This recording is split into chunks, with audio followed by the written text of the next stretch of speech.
Driving me crazy just looking at it. Combing your hair with your hand gives me feelings I don't understand. Combing your hair with your hand gives me feelings I don't understand. You do this thing when you're biting your lip. It's driving me crazy just looking at it. You know me better than I know myself. I don't wanna live in a world without you.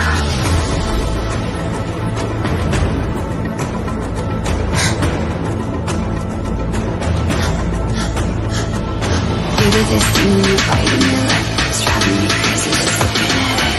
You know me better than I know myself. I don't wanna live in a world without you. World without you. Driving me crazy just looking at it. World without you. Driving me crazy just looking at it. You do this thing when you're biting your lip. Without you, driving me crazy just looking at it.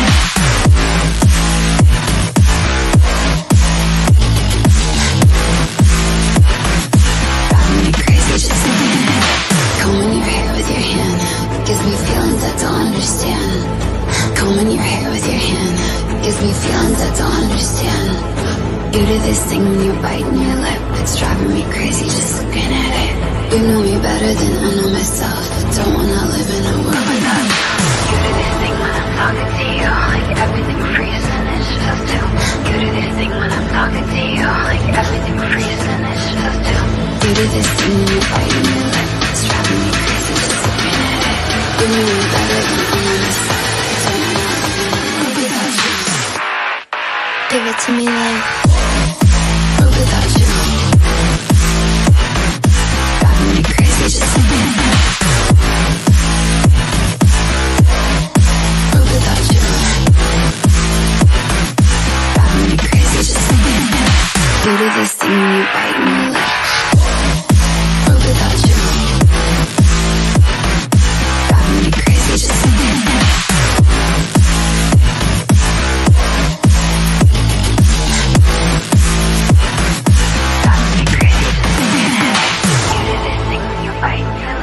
Driving me crazy just looking at it. You know me better than I know myself. I don't wanna live without you.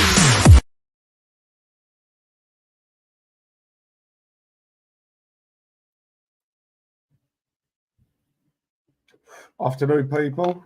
Hope everything is good for everyone out there. Again, as I say nearly every show now. Hope it's better than the poxy weather out there. Raining again down here, southeast London. Same shit, different day. Just cost me a lot of money to pay for the wife to get a haircut. Why is it women's haircut cost so much more?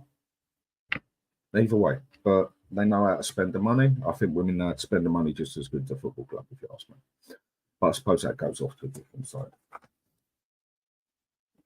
I spent all morning looking through the transfers, what could be, what couldn't be. I'm thinking, do I do a show? Don't I do a show? This is why I don't, especially at this time, book a show for the following day. Because you just never know what's going to come up overnight or in the morning. And if you think I'm staying up till whatever time in the morning to like see what news is out there and whatever, it's just not happening.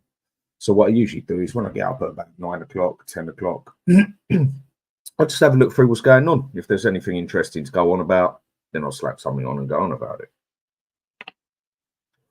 And then, as I say, if anyone wants to come on, give me a shout. You're more than welcome to come on. Brian, see you on there. Quite happily have you on again if you give me a second. I mean, obviously you don't have to, but there's the link if you wish to come on there, mate. There's a few things to talk about. If you're bored, got nothing to do, feel free.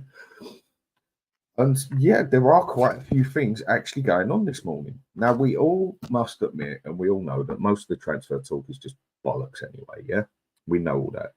But one thing that does start getting to you is when you just hear the same ones over and over and over again. It does just starting to get you to the point where you don't want to read it anymore. But there are actually a few different ones out there. Been through a fair few of them. Things are starting to take shape in who we want that are starting to obviously come up a lot more. I mean, we all know we all want Eze. I barely even go into that one. That one goes without saying. But the point I will go with Eze in a minute. I'll say hello to a few people first. You know what? Give me. And one thing made sure as well, before my wife went out, she made me the coffee that I always need. Only my second one. I mean, they say too much coffee is unhealthy, but I'm not exactly the healthiest person. I'm sitting there smoking a fag, having a cup of coffee, so no one can grill me for having a coffee. But anyway, Adrian. Afternoon, mate. Well, you say good morning. It's afternoon now. Good morning, Dan and the panel and everyone else. I hope everything's good for you, Adrian. Usually is. You're always quite happy. Anthony Clark, Arsenal fan. Big up, Dan. Hope all is well. Hope all is well to you too. Scott, hello, everyone. Hello to you too. Destiny 5, how you doing? See you about the place everywhere. Robert, big up, Dan. Hello, everyone. Come on, you Spurs. Hello to you too. And Daryl Denton, scattergun Tottenham. Read everything, believe nothing. It's basically what I said, isn't it, mate? It's just like how much of it you actually read. You barely even get excited about the stuff now because you're just thinking, is it just more bullshit?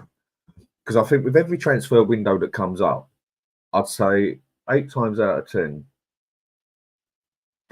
if not 9 times out of 10, it's always about Tottenham. Something's always going on at Tottenham. We're always going to buy this player and sell that player and get rid of this player and buy that player. And by the time it comes to the end of the transfer market, we've not usually done a lot until the past one. I mean, we have been doing all right. I mean, for me, of all people to say things are looking positive if they go through. And it's a big if they go through. It's always buts and maybes. But at the moment, it's looking like it could be a very useful one. But I do agree with what you're saying. And Brian, good evening, everyone in the chat. My brother Dan, hope you are well. Hope you're too good too, Brian. Hope everything's going cool for you. Wayne, good afternoon. Dan, good afternoon to you too. And Scott, big up to all the coys. Big up to you too. Just a harmless potato. Hello all. Hello to you too, mate. Hope you're having a good day. Kate, just a girl who loves Spurs. Afternoon, Dan and chat. Afternoon to you too. Elias, big up Dan, big up to you. And George, big up to you too, mate. Ray the Yid, always see you regular, mate. Big up Dan, hope you're good, mate. Good as I'm going to be. And Rooty too. Big up, all getting giddy with this transfer bollocks. All the media, nearly all of us as bad as the election bollock. And mate, don't even go to election. That's just crap. But that's what the transfer windows are for, isn't it? They get you hyped up. They get you reading stuff. And then you get the total opposite of what you might be expecting. That's what I'm saying. But I don't think in this one so far, all of it is bollocks. I think there's quite a few teams that want deals done within the next 3 days. Because transfer window opens, if I'm right, on the 14th. Same day as the Euro start. So I think there's quite a few out there looking to try and get deals done or at least running before the Euros. If it doesn't come up before the Euros, it doesn't mean the deal isn't done. It could have already been signed, done, dusted, and the player has said, right, let's just keep this cushy, let's keep it sweet, and we'll do the rest after the windows. But they haven't got much time left. And I don't think we will see many transfers from any clubs happen before the actual transfer, before the transfer window starts, and also before the Euro start. I don't think we will see much action as in there and then it's done. Just second, Brian, just second woken up. Let me make a coffee, then I'll come and join you. That's fine by me, Brian. You're always welcome, you know that, mate. And if anyone else wants to jump on and got a bit of news, say so. And Eltel Cockerell, Jose, how you doing, mate? Hope everything's good for you. And the Boonverse, I must admit, that's a bit of a different name. I'll give you that one. Big up Dan and all. Clement, big up Dan. And the list goes down. Ray the Yid, Brian Daigle, all good, buddy. Hope you're well. And who's this? Matt Pin. I won't even go for a second name, mate. I'm terrible at pronouncing names. I think Gallagher would be an all right signing. Do you know what? It's got to be one of the most divided ones I've seen, Gallagher. There's a lot of people who say they want him in. And then there's a lot of people saying they don't want him in. There's better out there for 60 million. And I do think there is. But I think that he's, if I'm right, he comes under homegrown, plus he's an English player. It does have that attraction for it. And there is some side to me that can see the positive side of Gallagher coming in. But then there's other sides that I just think he isn't actually better than what we've got. The one thing you could definitely relate on the player for is his work rate. You can't take that away from him. The man has got a solid work rate, which some of our defence midfield don't seem to have. I mean, it's so up and down our midfield, it's unreal. One day, certain players can look brilliant, and just the next game, they just look like they've lost the plot and aren't interested. What you do need is consistency. And if one place we have not got consistency, it is our midfield. Up front, people say we haven't got consistency there. Yeah, we have got consistency up front, consistency that they screw up 9 out of 10 chances. There's your consistency there. But it's not good, is it? But midfield, I'd say, is our most inconsistent place. I mean, look at the start of the season. We had technically the 2 best midfielders in the Premiership, or playing the best, with Basuma and Maddison, and then it all went tits up. And like everybody knows, I think Maddison has been our flop of the season. For how much was expected? Pardon me. For how much was expected? For how much he made us expect, for how well he done, and then just went to trash. But as Brian has said when he spoke to his Leicester fans, and as I see it written all over, Leicester basically saying it was going to happen. It was unwritten. It was written.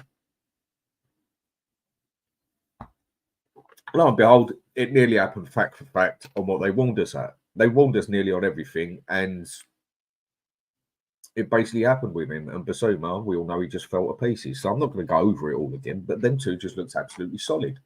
Sarr looked okay. And then he was our best, most consistent midfielder of the season, I would say. And then towards the last 6-7 games, he fell to pieces. Same as the rest of our midfield. Hojbjerg did all right when he came on, but he's another player that really we want out. We want better than Hojbjerg, even though I don't think he's as bad as people say. And then with Bentancur, I think we just brought him on way too early for him to get another injury. And personally, I think he had maybe 1 or 2 good games, and the rest of it, especially by his standards, he was pretty useless as well. I mean, I think the only one that actually showed some serious consistency when they did come on the pitch was actually Lo Celso. Every time he got put on that pitch, which was only for 10 minutes here or 20 minutes there, he actually looked pretty satisfying on there. He actually looked pretty good. But when you've got Weetabix for ankles and Glass for kneecaps, you're not going to get very far, are you?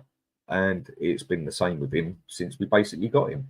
There's been no time where we've been able to play him consistently for, say, 15, 20 games without there being a big injury block in the middle. Or he'd be getting it together, and then he goes to Argentina and he comes back busted. Another one Romero had a bit of a habit with the other. But we shall see what happens. R709, big up Dan, big up to you too, mate. Paul123, morning. Who are we signing then, Dan? Well, I've got a list here of all ifs, buts, and maybes, mate. But we'll know how it is. And Jose, just going past the stadium now, and there is no bunting. Guess no one is coming today. Yeah, I can agree with that. Jim, morning, mate. Hope you're doing well. Morning to Dan in the chat. Always a positive man there. But do you know what, Jim? You're positive. Maybe a little bit too positive at times. Same as some are a bit too negative at times. But you speak realistically, mate. And that's all that matters. And Peter, hi all, 9 p.m. in Melbourne. God. Yeah, it's only just gone 12:15 here. And I will now say hello to someone who's been on the show quite regular. Brian, how we doing, mate? It's 7 o'clock in the morning, brother. I saw you were going live, and I thought, you know what? I'm awake. Let's come spend some time with you in the chat and talk all things Spurs. So I hope everyone else in the chat is all good and well. And yeah, always a pleasure to spend some time with you, Dan. And you too, mate. Always. Well, comment that someone's just made was something I was going to bring up, and it's not even to do with Arsenal. I mean, do with Tottenham. Oh, how do I get those names mixed up? I shoot myself in the foot for that one. You need more coffee. Yeah, I do. That's only my second one. Give me another 2 coffees and I'll be buzzing. That's how it usually happens. One advice I will go with anybody: never mix a coffee with a Red Bull. That don't do favours. I've never tried that. You shouldn't put things like that in my head. You shouldn't put things like that in my head. Don't do it. Just don't do it. Just don't. I don't drink or anything anymore. Maybe that's my new thing. Yep. And Raider here has said, I mean, it's something I've written down that I was going to bring up a bit later because, as people know, I write down most of my stuff. And just to give you an idea and just remember certain things of what I want to talk about and that. And it does definitely look like Cesko is not going Arsenal. Yeah. And he's not going anywhere. And the rumour has it, it's not quite a fact yet. From what I've seen, it might have turned up in the past couple of bits that he has said, I am not going to Arsenal and I'm staying with Leipzig. It's official. It's official. It's official. And you know what? Listen, first of all, fair play to Cesko. Yeah. Fair play to Cesko, because some of these people see the big lights of the Premier League and especially London and think, right, let's make this move. He's a young kid. He will get his big move. This isn't like an Ivan Toney that's looking to get his last move or his, a big move. This guy is a wonderful talent, and I would imagine from what I've been seeing, there's a contract that's been signed, but it has a release fee in it, as a lot of players will do now. So he gets one more year of experience in the German league, in a place he knows well, a place where he's loved. And then he'll get his move within the next couple of seasons, or might decide to stay. I mean, it's wonderful news for Cesko. Ray saw it. I was speaking to Ray earlier about this. I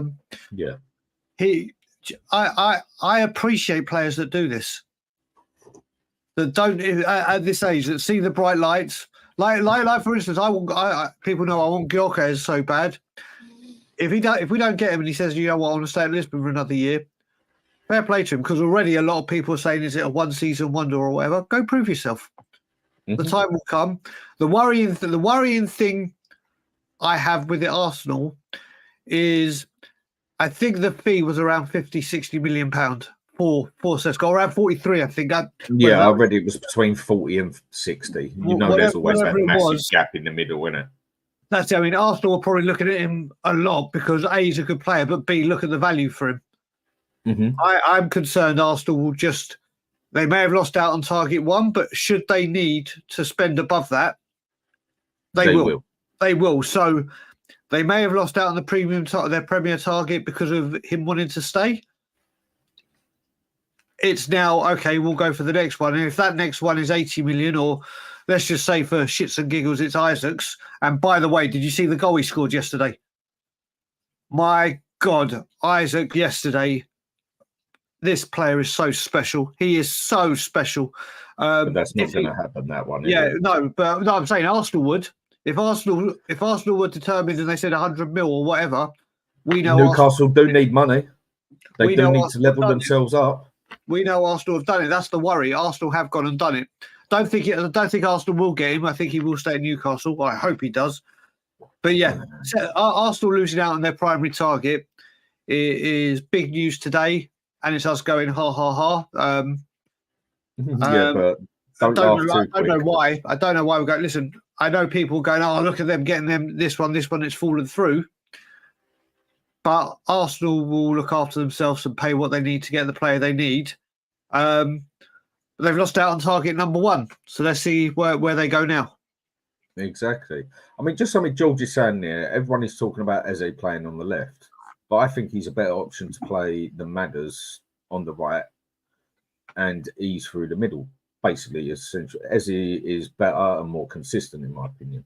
I don't really think that anybody has specifically gone on about playing Eze on the left. I think you might have got something a bit misunderstood, because we've all said that he can cover the left and he's good at the left, and he can cover the right.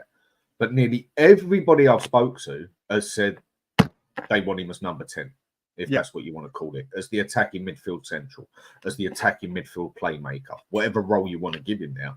I think 90% of people I've seen, 95% I'll even go to, have said him as a number 10.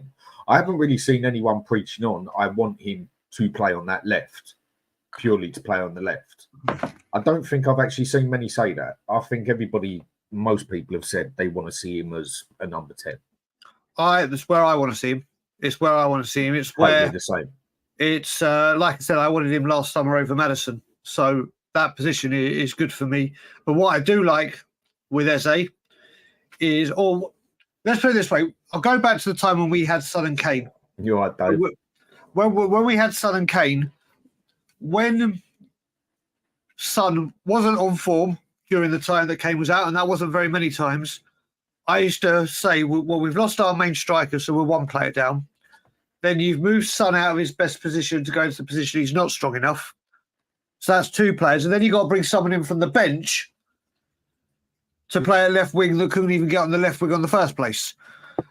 That's how I looked at it. I know it's a wild way to look at it, but that's just me going, right, you've lost your main number your striker. You've moved the left winger that can play striker to striker, but he's better on the left wing. And then you're putting in a left winger that can't even get into the first team.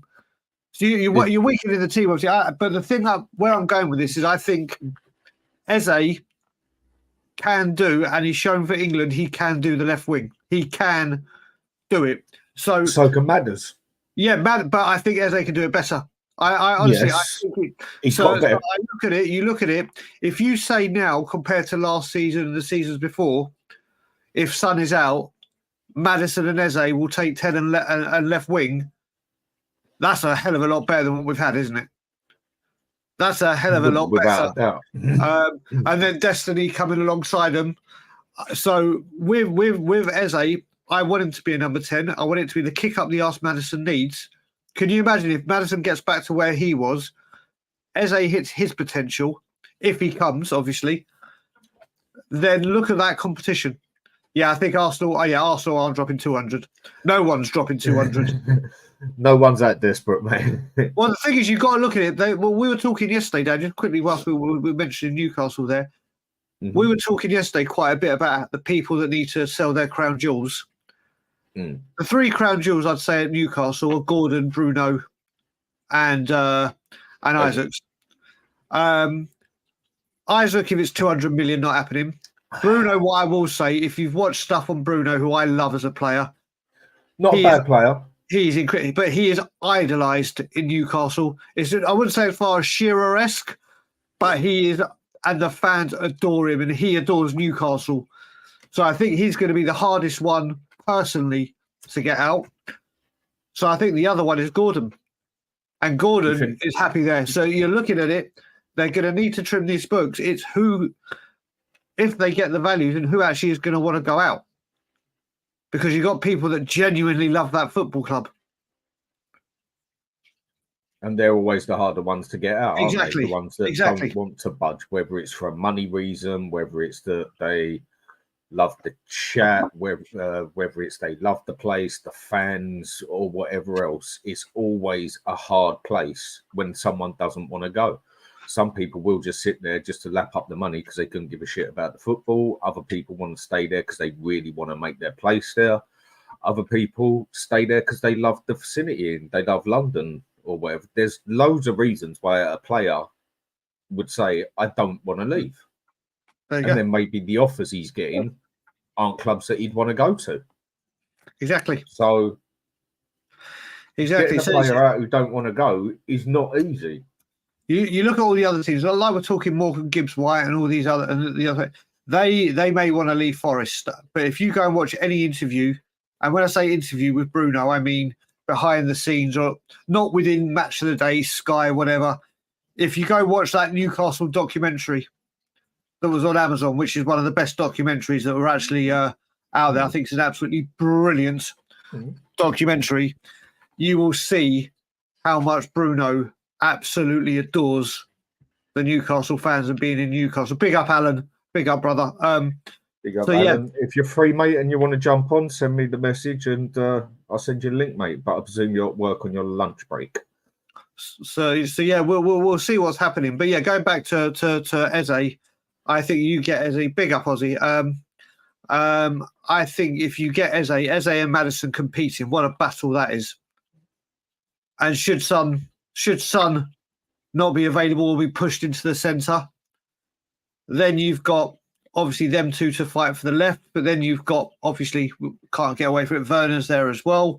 But there is genuine Eze and Maddison to compete for mainly the number 10, but the left wing, if need be, is a battle I'd like to see. No, I can totally agree on basically everything you said there. Actually, my page gone funny there. There we go. Eugene sent you a link, mate. Yeah, but I agree on what you're saying. There's a few things that seem to be going about and a few things that seem to be changing at the moment, where players wanting clubs wanting players. But any decent club, we all know last transfer window as a whole, I give it a 6 out of 10, but I would give it a 7 out of 10 just because how we landed on our feet with Van der Ven and Vicario. But we all know they weren't our first two choices, even though they probably ended up better than what we would have got. Well, definitely with Raya. I think Vicario is a much better keeper, but if you go by stats, Raya is the keeper. But that's because he's got, Gabriel and bloody Saliba in front of him, and they're not playing halfway up the pitch. And then Declan Rice in front of them. Yeah, that's why statistics can be very, very lying in their own way, isn't it? I think overall, the Vicario is the better keeper, and that's not with the Spurs hat on, whatever. I do think he's genuinely the better keeper. But if what you've got to do, you've got to have your first choice, your second choice, and your third choice, basically, haven't you? Because it doesn't always go down to your first pick. Yeah, this is Scott. I can't. I can't see Eze doing it on the right. I listen. What I will say with this is, Son. Again, it all depends on what happens with the striker. We saw last season that we will deploy Son there if Richarlison is out. If Richarlison does go, if we do get a replacement, I would think, I'll put it this way, I would love and want to see Son say, right, left wing this or left forward, whatever you want to call it. That is my position this season. That is mine locked down. But also, if we're going to go for the top four, if we're going to take these domestic cups seriously, if we're going to take the Europa Cup seriously, then what we need to do is game management with these players. I don't want to see Son playing every single 90 minutes of every single game, and then he goes and gets knackered. So we'll see. But you want to see some rotation in the squad. Exactly. You want us to have a squad that can rotate. Exactly. Like I said, I think if we can get a very, very good striker, I think Son's going to have an incredible season. I really do. Because then he's not going to be so dependent to do two jobs, basically. We have to wait and see. But I don't want to see... That's why getting this left centre-back in is so serious as well, because I don't want to see Van der Ven pushed to play every single game and then his hamstrings go. We've got to next season. There's going to be... Look how bad we played with one game a week and the injuries we had. Imagine that with Thursday, Sunday, Thursday, Sunday, Thursday, Sunday. But we'll see where it goes. We'll see where it takes us. It is now, isn't it? It's waiting time. And the amount of stuff that's coming up that I'm seeing. I mean, Ryan is just asking the question. I'll just answer this one quick as, mate, because we've been going through this one through and through and through. Dan and Brian and chat, who do you think will be the striker that will be signing? For me, it's Ivan Toney, and I think it's a 7 out of 10 chance still doing. And I think that's pretty much how you feel as well. Listen, I said it. I said it for a while now, and I said it since Bournemouth activated their loan striker's release fee. I honestly think until Sunday, when I just come off the show with you and Alan, I was convinced it was going to be Dominic Solanke. Convinced, but then when I saw that post that I sent to you, Alan, and I can't remember who else was on the stream with us. You, me, was it Eujin? Whoever else was on the stream with us. I sent it, and it said that Bournemouth on 65 million. We're not paying 65 million for him. I want it to be Gyökeres. I've got a feeling it'll be Solanke or Tony. Yeah. Well, no, Solanke's already meant. That's the thing one of the things I was going to pick up on here. From what I've read on quite a few things now, Solanke is just a no-go for Spurs because they ain't willing to pay 65 million for a bang average player. And on that one, I would back Daniel Levy if he's the one calling it in that aspect for saying that. Because he is not what to me, I think Solanke is a bang average player and he's not worth 65 million in any means or money. Not a chance. What I would say with that, Dan, is at 65 million or 60, whatever Bournemouth said, the way I look at that, if that's what Bournemouth's saying and if that is the price, that makes Eze's release fee an absolute bargain.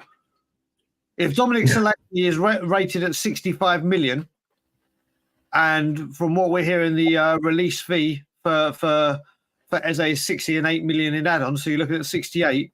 For 3 million more, Eze is a steal. I really don't. The one thing I will say with Solanke is it may be 65 now, but as that window goes on, I can't remember if it's the last year of his contract or whatever, but that price by the day will start dropping. If he wants out, and Bournemouth will get rid of him, they can start at 65. Look at it with Raya for us. It started off as a 30 million deal that we turned our back on when I had an absolute meltdown on We Are TV, which I regret now. But then no one would go for him, and he ended up going to Arsenal on loan for £3 million, and they're signing him this season. So these figures will drop. They will drop. It will, because I don't think anybody is. I mean, out of that, you're only going to get one of the top. I say top six very lightly, yeah. But you're only going to see one of the top six clubs that have actually got the money to put. Well, 1 second, I've just got to turn the camera off. Wife is coming in to get dressed for work. Off you go, darling. I don't think that even there's only one or two of the top six clubs that could really put down the money for him there and then. And Solanke for 65 million, I don't know what they're smoking, mate, but I think I think that's just comical. Eugene, how we doing, mate? I'm fine, Dan. How are you guys doing? Big up, bro. Brian Diggle and everyone in chats. Yeah, brother. Right. Yeah, but I don't know. It's transfer season. What do you think on the Solanke one? Guys, come on, right? We are always linked to monitoring, right, and all the things that goes up with it.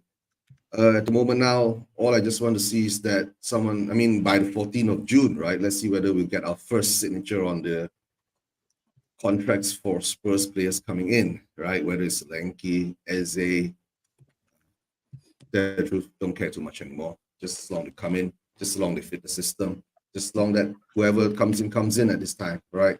But of course, the fans' favorite at the moment now is Eze, right? Everybody wants Eze. So let's see how that goes. Whether it works out with Solanke. But the price is a bit high, but to tell the truth, Solanke's had quite a good season. You can say he scored 19 goals. Was it 19 or 17 goals in the Premier League? Something along those lines. That will actually bolster our attack. So that's the best thing I can say, bolstering our attack. I honestly don't think he would offer us that much. I really don't. I really do not rate the player. It's like Destiny 5 here says Tony is a liability. Yes, on the mental side and what goes on off the pitch, he could be a bit of a liability. But isn't Spurs like what we say is to dare is to do? And Spurs are home for liabilities. For 40 million, I don't think it's that much of a chance. I mean, when you're willing to pay 65 million on Ndombeles and stuff like that, and 65 million on Richarlison's, and 47.5 millions on Johnson's, I don't think Tony's much of a risk, really. I'll add one thing, man. I'll add one thing. If it is Tony, if it is at £40 million, which will listen in the grand scheme of things, that is a deal that should be pursued because that is a good price for him.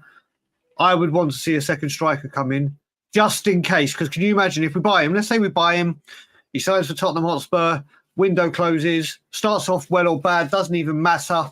The window is closed, and all of a sudden, some evidence comes up of what he's already been culpable for and gets another ban.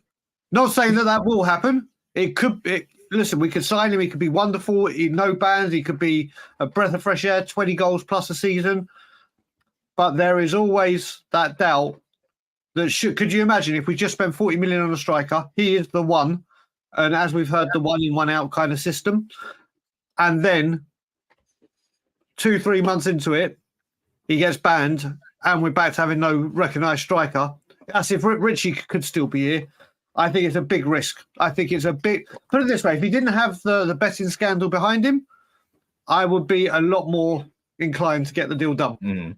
But I'm just really wary that in the back end, something... And it's not just because it's Tony, it could be any player. It could be any player that's had a history of it. The way that they're looking into things and going for it now, it could always rear its ugly head. And you just know if he comes to Tottenham, it will.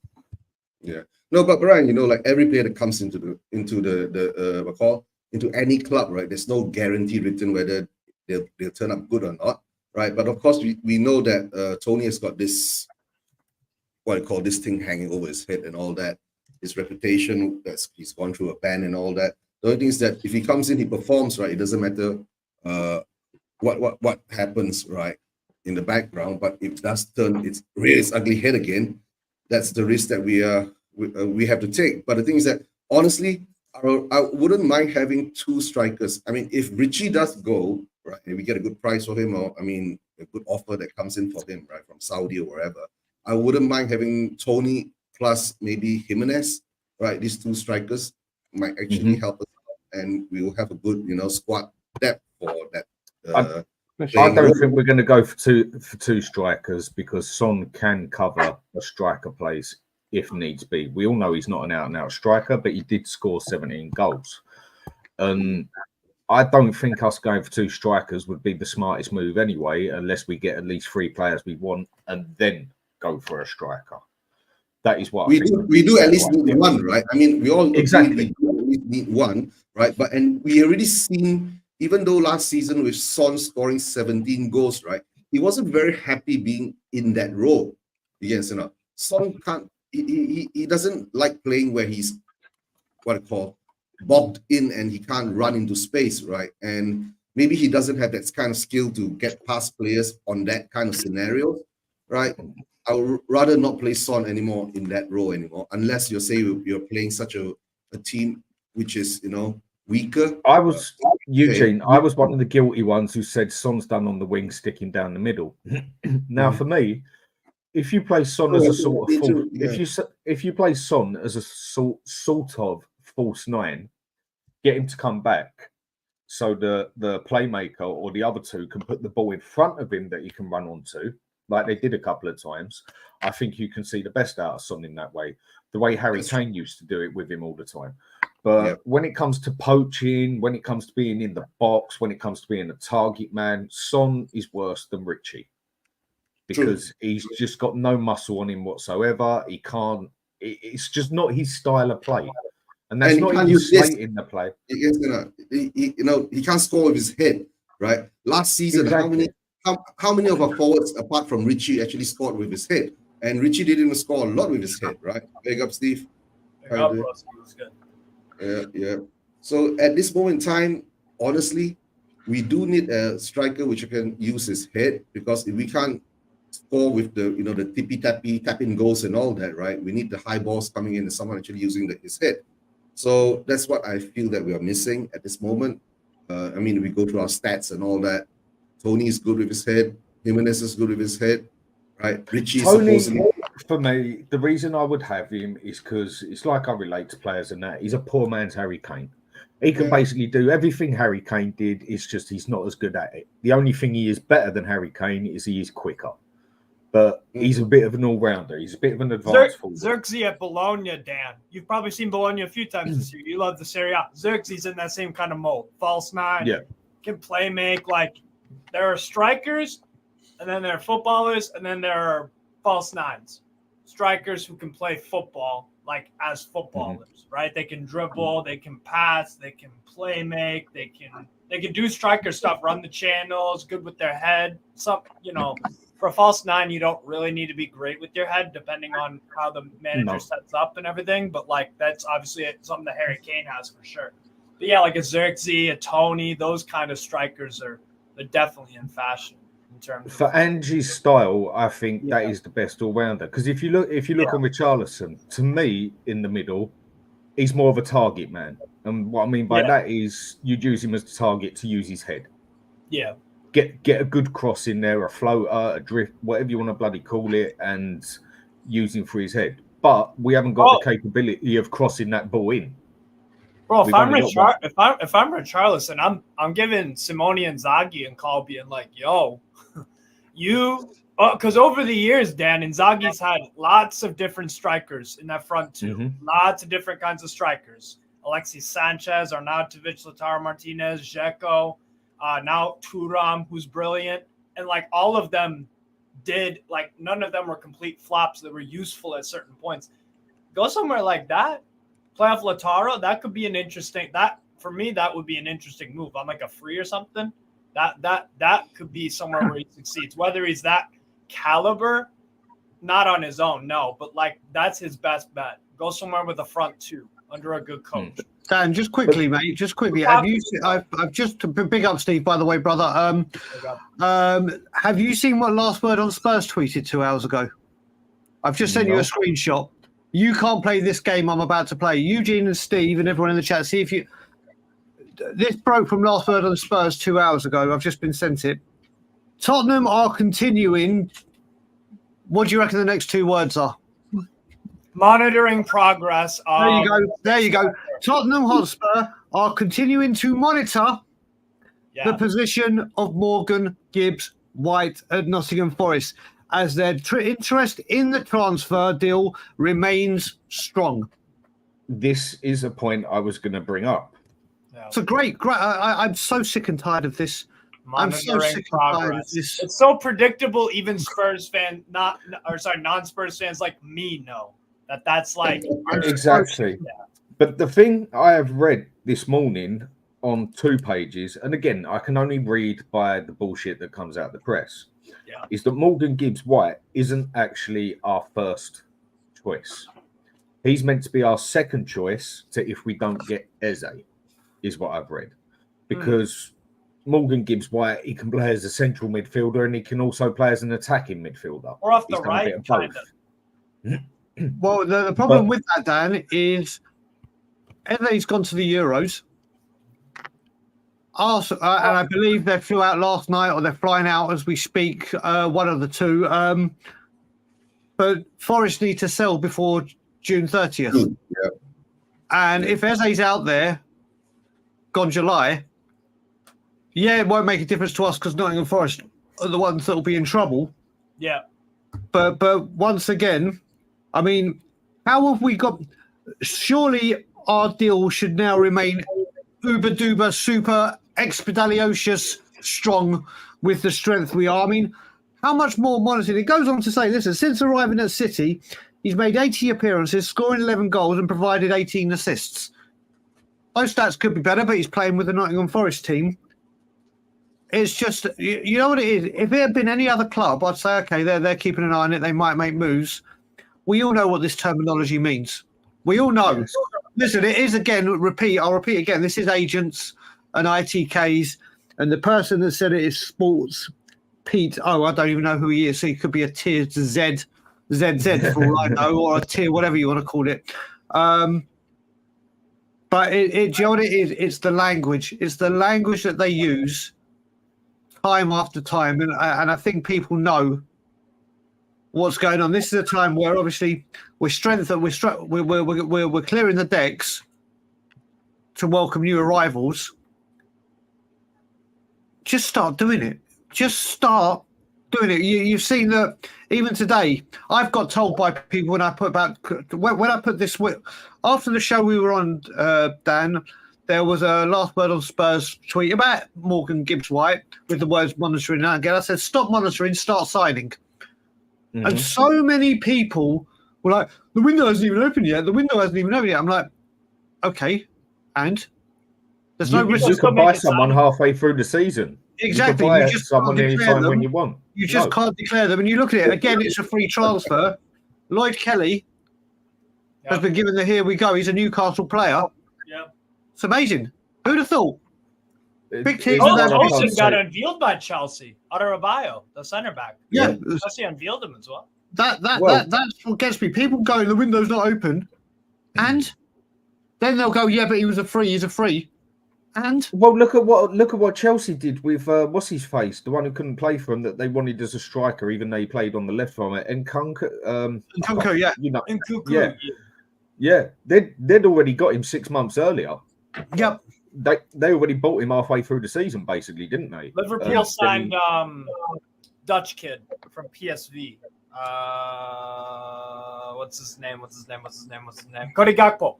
They signed. They announced Gakpo signing like 3 days before the January window opened. Yep, like December 28th or something. Yeah. Well, something I'm going to go to on here quickly is what Destiny 5 said. Parrott has scored basically the same amount of goals as Gimenez in a worse team.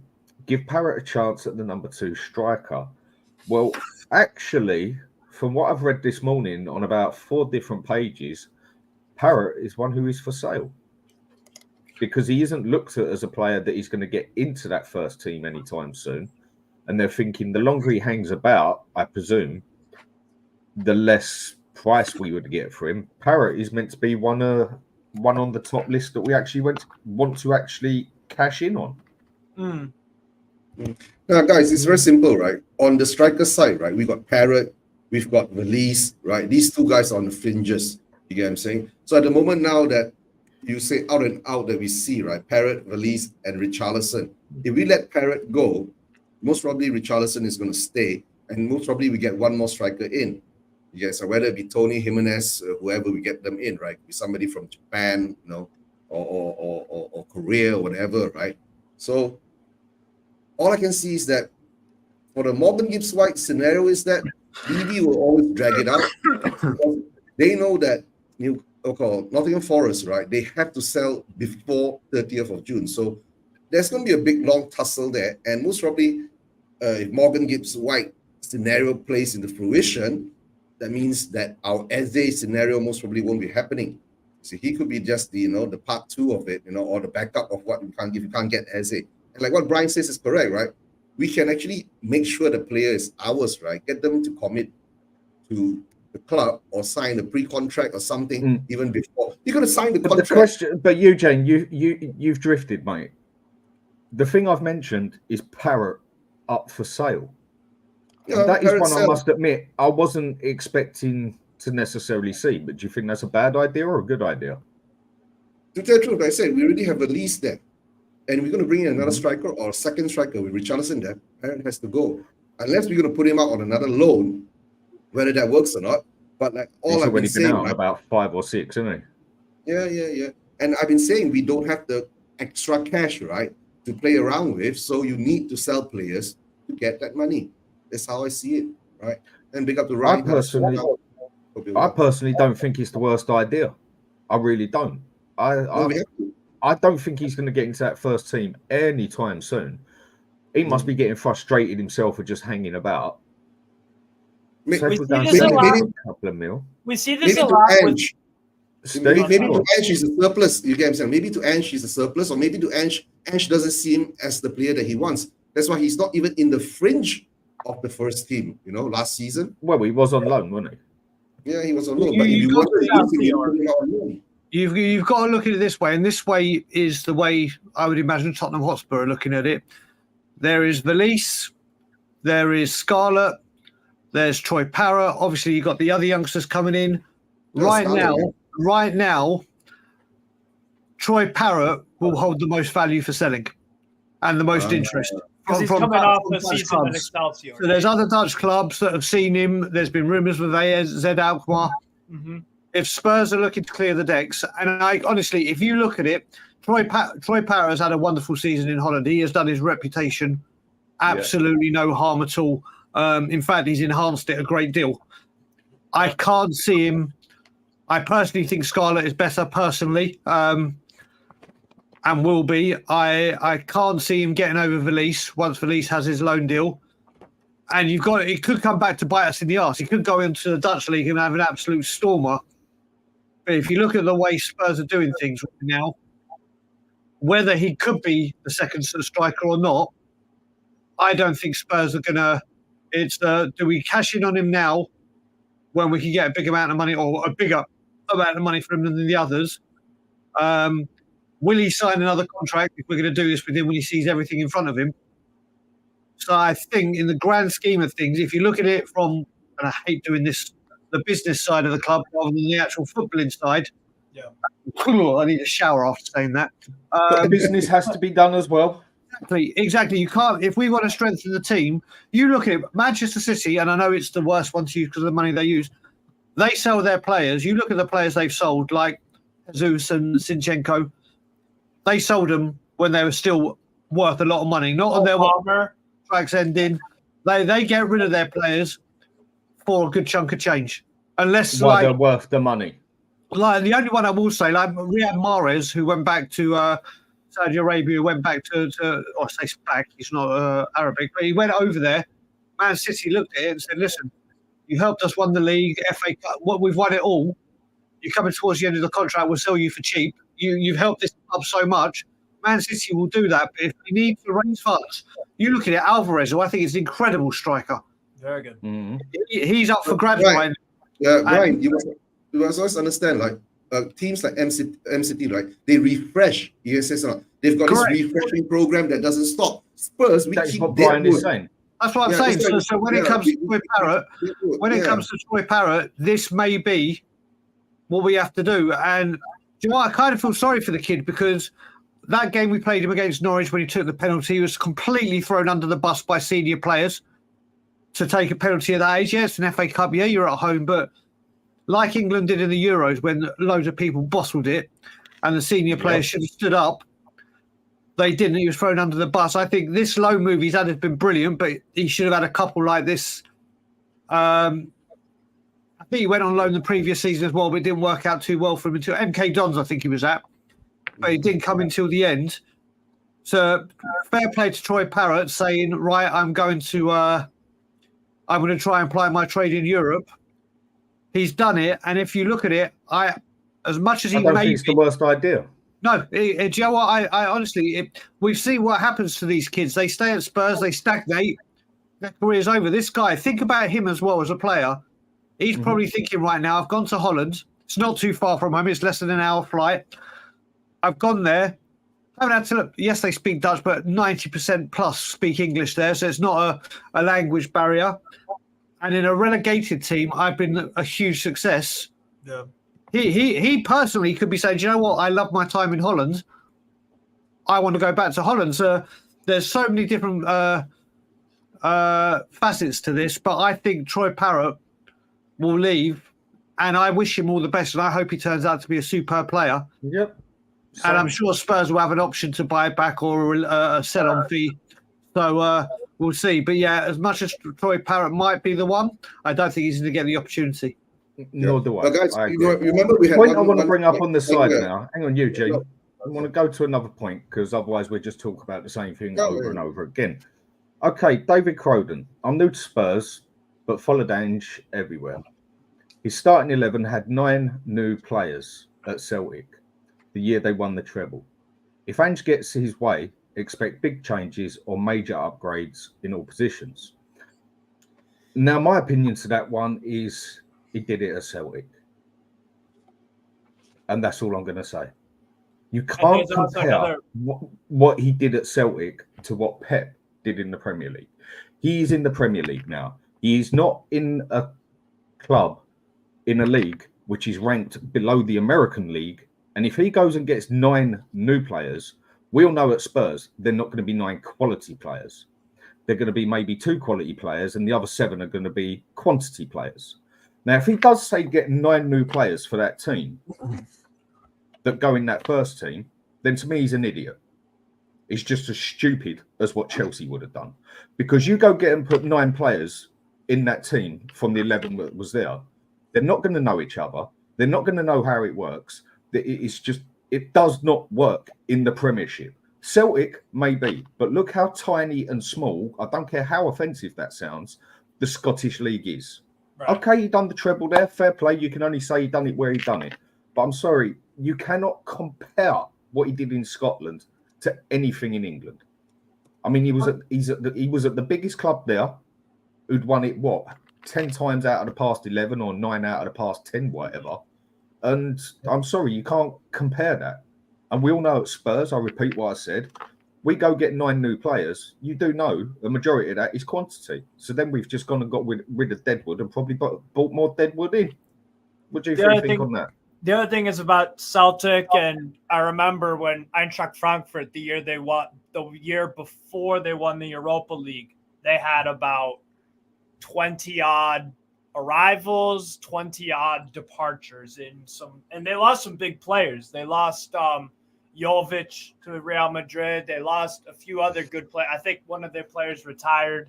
I think it was one of the Dutch midfielders that was a part of there for a while. But so like Frankfurt is like one thing where it's like Frankfurt have a budget and they have wages they pay their players. Celtic is even lower, right? So to buy a good Celtic player, you could get 9 good Celtic players for 7 million. You can make that work, and you could pay them all 25, 30. Maybe if you 15. sign a high-profile guy like Joe Hart, you give him 80. I don't know if that's the wage that he's on, but you get the vibe, right? So that's the point you just made there, Steve. Yeah, is when you've got Joe Hart as a high-rated player. To me, you have to pay big money wages. Yeah, but to me, that just describes how low the Scottish League is. Right, exactly. So carry on with what you're saying. At Celtic, Ange could do the whole 11 this season. I'm getting rid of 9 of them. I want 9 replacements. You can do that at Celtic because they were getting UCL revenue.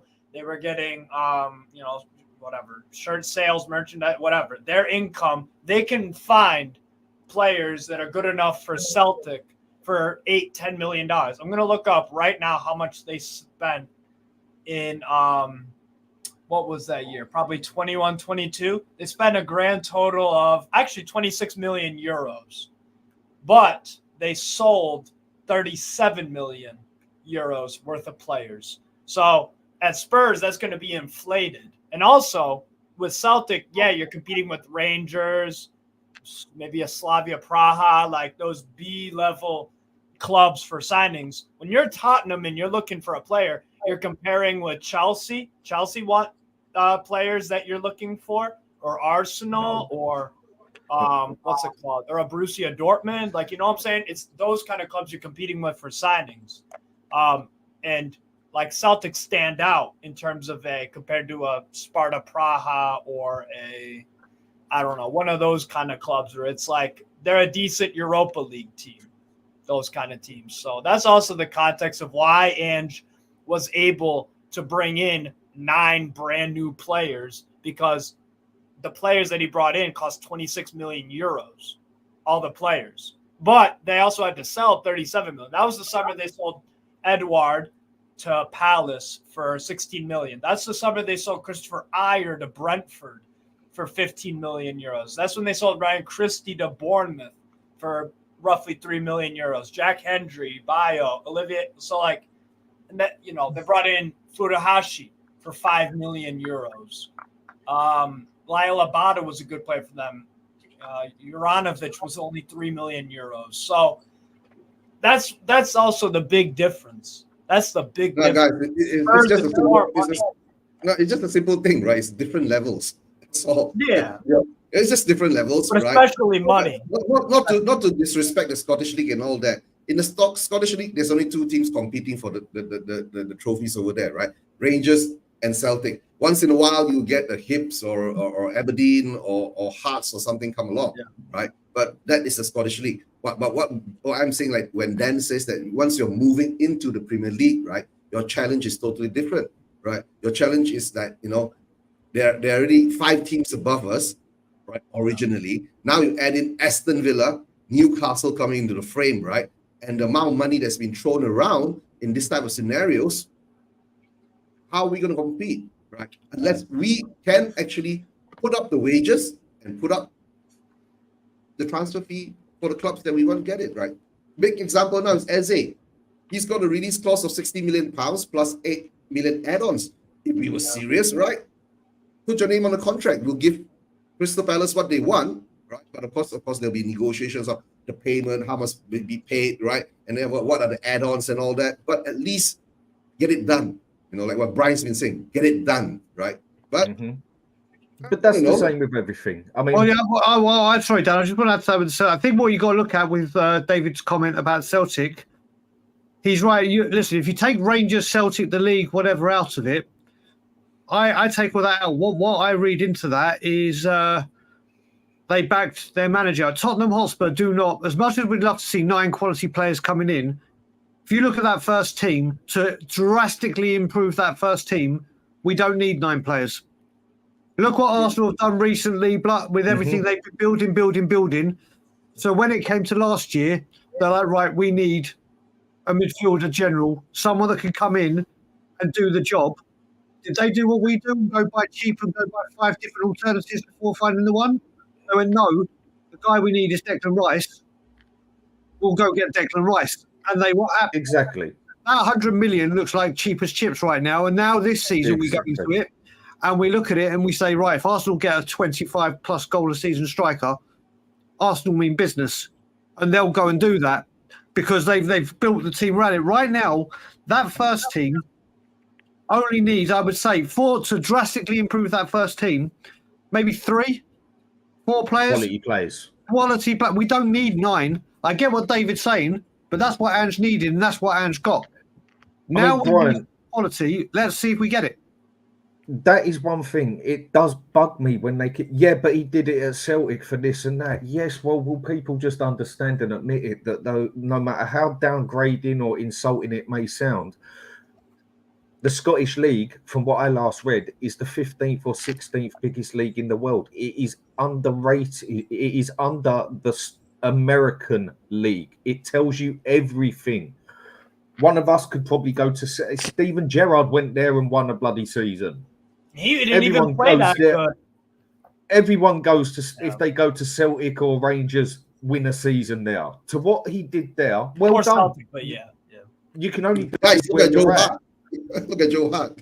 But exactly. But when your prime big signing, Eujin, is Joe Hart, it just about shows how small that league is. So stop comparing it to Celtic because it's just a total different kettle of fish. And also, you guys aren't the Celtic of your league. Spurs are not the biggest club in England. I mean, and the other point, the last point I'll say on it before I go to a question to you quick, Steve, is the whole point of it is, if as far as I even remember, I might get this wrong, is that there's 12 teams in that league, in the Scottish League. Yep. Right. Now, bar Celtic and Rangers, someone, without doing Google, name me the other 10 teams. So you have Hearts, Dundee, Aberdeen. You have Ross County. You have St Mirren. Nice. Didn't they go down? Motherwell. Mm-hmm. You have Hearts. I don't know if it's a Hearts already, but Hearts. My point is here. You know your football, but even you're struggling to remember it. That is how small the league is. Kilmarnock's another one. Yeah. But that is how small the league is. Whereas if you was to say to someone, name 20 teams in the Championship or the Premiership, bang, you know it. Right. Quick question for you, Steve. Dan, please ask Steve which is his real club. I mean, he likes many other clubs in different leagues. So do I. But who is your real true club? I mean, I know that one. RC Strasbourg, hence the name. Yeah. There you go. And over here, you like for the Premier League. What is your club, Steve? Just Newcastle. let them know. Yeah, Newcastle. We all know that. Spanish league.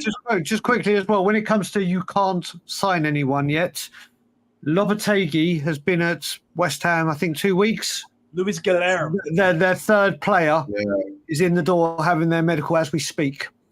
Yeah. So make of that what you will. He's been there 2 weeks. 2 weeks, and West Ham have gone and got the third player. Whether it's value, whatever, but just remember the transfer window isn't open yet, and you can't sign. You can't do things. It's illegal, Brian. You'll get arrested. Well, no. This is where I'm sure Tottenham go, do you know what? Let's wait till June the 14th, so then everyone has the same amount of time. Let's play nice. Let's play fair. I keep going back to what Jose Mourinho said in that documentary. It's all over the pitch. It's not just on the pitch. We need to be horrible. You know what? West Ham making moves. West Ham making moves for a manager that's been there 2 weeks, where we've had since the January window to talk about it, and at the end of the season to say, here's our targets. Go do what you got to do. And I think they're sticking to their word. We've got to the monitoring stage, which is a key part of Spurs' business. So we let everyone know that we are monitoring. Let everyone else have a sniff around them, and then we can say at least we tried. Oh no, Brian, you forgot. We still have to go for the bidding stage, right? We still have to put a bid in. No, that's the least we tried. We were going to put a bid in. So what I'm going to do is, for a few that I've read out, one that we're looking at and actually meant to be pretty serious on is, I mean, I've heard of him out there. I can't say I've even seen him play because I only followed the German league when I watched Dortmund or a bit of Munich. And if I'm going to follow a German team out there, Dortmund's always been the one I liked, but Munich, obviously, because Kane was there. I just wanted to see how he'd do out there. But I do hear what goes on there. I mean, others will know more than me. Is a cover. He's a centre-back, but covers left-back just as good. He plays centre-back, defensive midfield, and start again. He plays centre-back, left-back, and covers defensive midfield. From Stuttgart, 26 games. Hiroki Ito, however you pronounce the bloody name. I don't know. The Japanese player, right? You're linked with him, yes. Yeah, we're linked with him. Yeah. That'd be a decent signing. You know, he wouldn't cost you too much money. He does have a lot of most Stuttgart players have a lot of years left on their contract. To be fair, at least 3, 4, 5. They've actually sorted out that situation very well. Yeah, Hiroki Ito, bro. Yeah, he could play in a 3 or a 4. Usually plays with the French center back named Anthony Raoul. Kind of saying that right. It's a tricky French name. I believe it's Raoul. Plays next to him sometimes, or what's his name? Mittelstadt will sometimes play as a wing back. Ito's good, man. Good presence to him. Decent on the ball. Nice and tidy. Does makes the game look pretty simple and easy. Works hard. Nice, neat, tidy defender. He would do well in the Premier League in terms of if you have someone physical.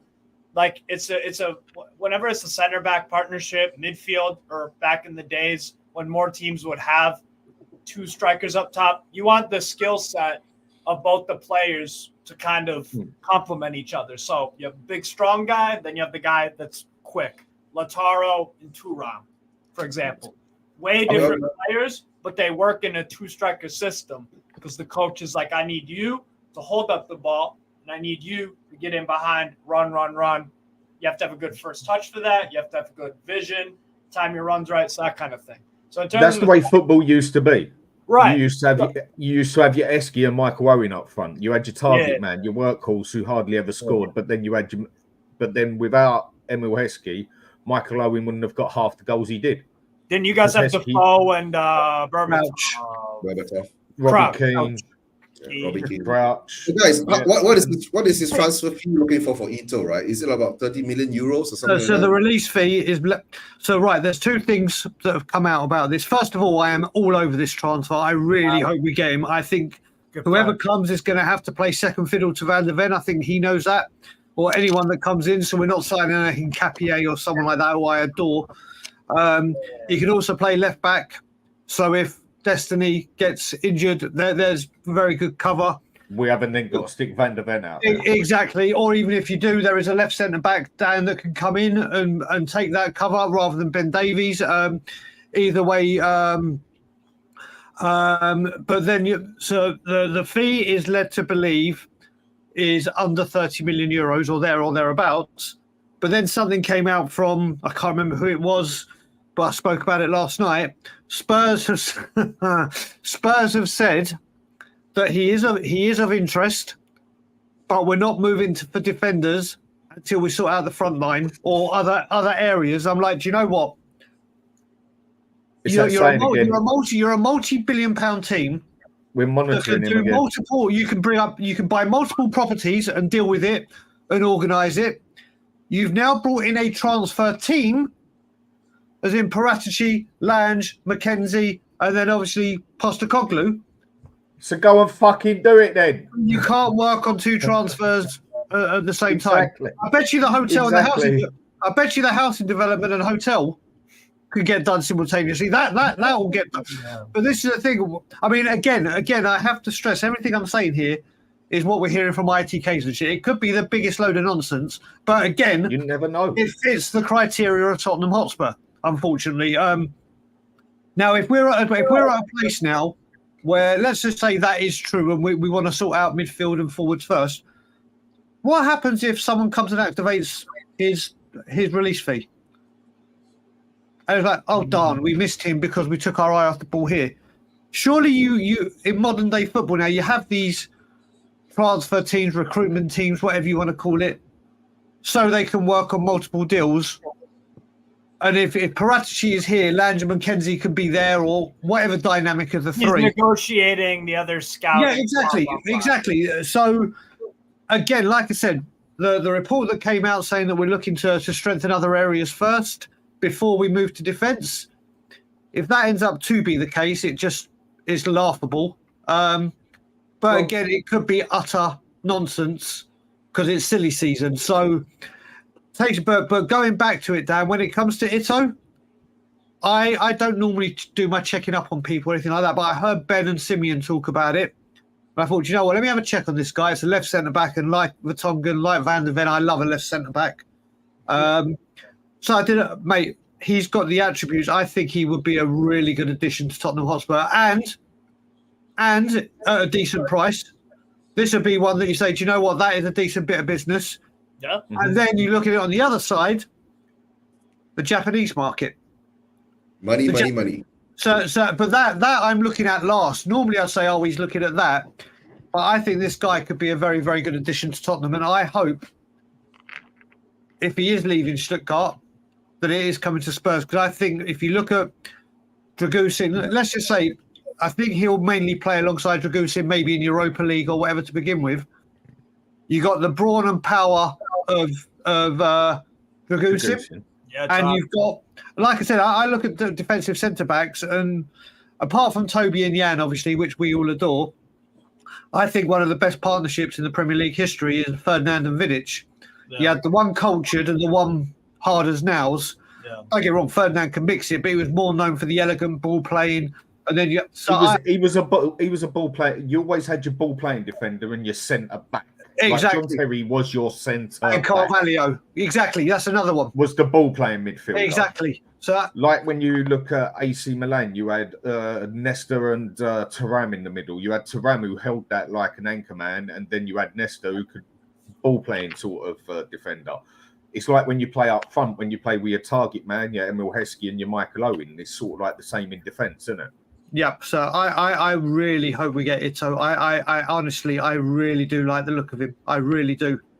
Do you think he would just be a quantity player, or do you think he would be an in-betweener of a quality and quantity? I think he's both, mate. If you look at it, like we said, we're going to be playing 3 cups. He can't play. I don't think he'll play. The stalker is out. Honestly, where's Wally is where's Ryan, because he's stalking Gallagher. But I will. Yeah, I think if you look at Ito. You look at also, Dan, most importantly, look at Destiny and Van der Ven for their injuries. Yeah. and they did, especially Van der Ven picked up, and we know how bad we were once Van der Ven was out. This player comes in, and he's certainly an upgrade on everything we've got. Cup games, I think he'll get a game. If there's suspensions, I think he would get a fair few games. I honestly do. And with the versatility of also playing left back, Spurs like these players that can play in multiple positions, whether it's because it's cheaper to buy one that can play in 3 positions, whether it's if someone's injured, someone can go in, whichever way you look at it. I think Ito comes in, gets game time, but everyone knows and just look at Dragusin, he knows that if Van der Ven and Romero are fit, you're not breaking that up unless it's right. We need to rest one of them because we've got a big game coming up in a few days. Yeah.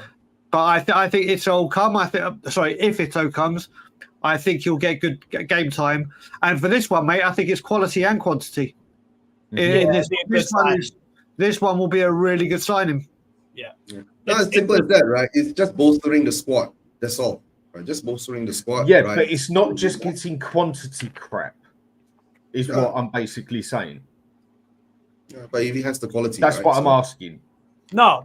He's quality, and he would be a great addition to your squad. 100%. Would he be good enough? Would he be good enough to run Udoji that if Udoji does something wrong, he knows he's lost his place for 3 games? He's not a left back. Like his main thing is he's centre back, but he plays just as much as left back. No. Yeah. Also, what you got to remember is one thing that he does have. If Van der Ven was out, wouldn't say he's as quick, but he's got blistering pace. No, he is quick. So when Spurs play this high line, and we said, listen, we're playing that high line. You're playing that high line. They play with the high line. When we play the high line, and once Van der Ven's out, we saw what happened at Fulham, Brighton, and all the games we lost because we played it and there wasn't someone to use their pace. Ito is a rapid.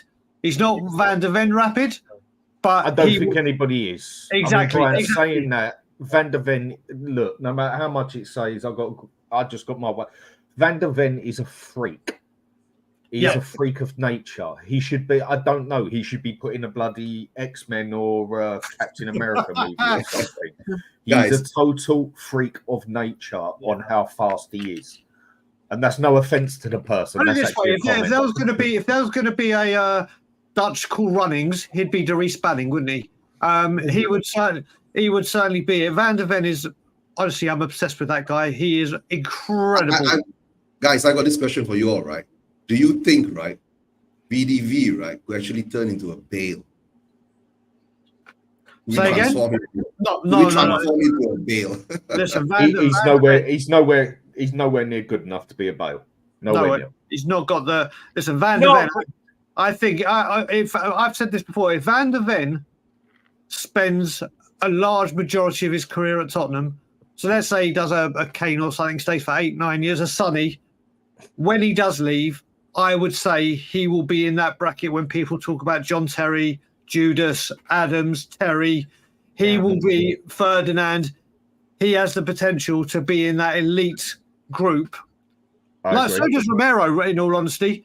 Jan Vertonghen, Toby, there have been elite defenders in the Premier League that get spoken in a very, very high bracket if Van der Ven stays fit and if he spends a majority of his career at Tottenham Hotspur, he will be in that discussion without a doubt. Yeah, but he has not got the quality to be a Gareth Bale. He hasn't got that. So someone that could be a B-Tech version, let's say a Bale is Livramento, to be fair. Because Livramento, when he drives with the ball, our right back in Newcastle, he could play right wing.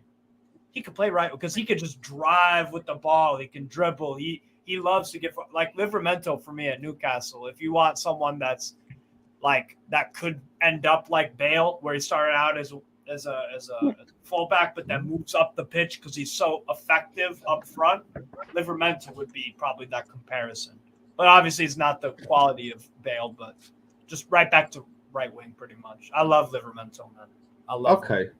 With something that's just been mentioned here by Ryan, again, it's already a point I had written down. So, brilliant. Speaking of Skipp, if Paulina goes to Bayern, Fulham maybe, Now, a couple of bits of news I did read this morning again is another one Spurs are meant to be monitoring. I know they're almost sick of the word already, but you're going to hear it a lot more times. Is Andreas Pereira from Fulham? Yep. He's more of an attacking midfielder, yeah. Yeah, he plays centre mid and attacking midfield central, doesn't he? Yeah. If I remember right. Yeah.